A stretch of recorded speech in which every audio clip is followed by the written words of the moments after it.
Have to, and David kind of alluded to this, because our state laws are so important, as you've experienced too, but we have to have clear eyes about who has power also in Washington right now. And I want you to listen to what the new Speaker of the House had to say this week about mass shootings.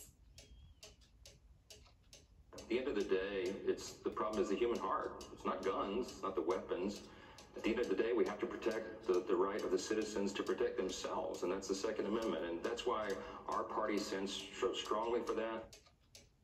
That sounds to me a lot like someone who has not experienced gun violence personally, but if you were watching or listening right now, what would you want him to know about what communities experience and why reforms are so needed? Yes. First of all, Jen, I want to let Speaker Johnson know that in my faith tradition, when you put objects above people, we call that idolatry. And when you put the lives of people under money and campaign contributions, we call that idolatry. And so let's not use faith and false thoughts and prayers to gloss over this issue.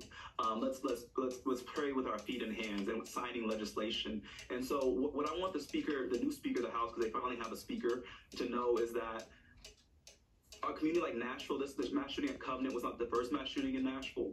We had a mass shooting at the Waffle House here. And now we had another mass shooting at Covenant Elementary School. And our community continues to feel this trauma and this grief. And it is insulting to grieving communities to try and use religiosity to make their pain dismiss it and to try and rush away until the next mass shooting comes. I hope that Speaker Johnson knows that this is an issue that's supported by Republicans, independents, and Democrats. I've traveled in rural and urban counties, and people are calling for common sense gun laws. In suburban, the wealthiest county in Tennessee, Williamson County, Republicans are calling for common sense gun laws.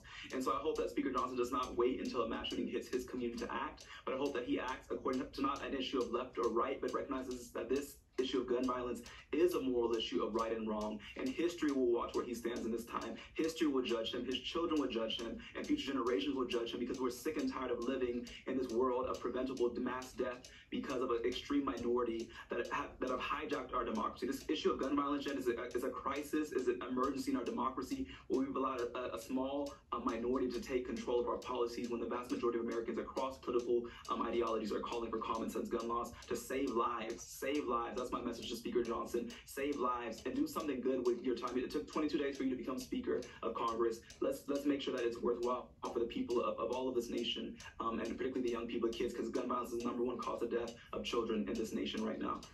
It's a very powerful message to hear, for everyone to hear, and a good note to end on. David Hogg, Justin Jones, thank you for your time, your insight, your voice.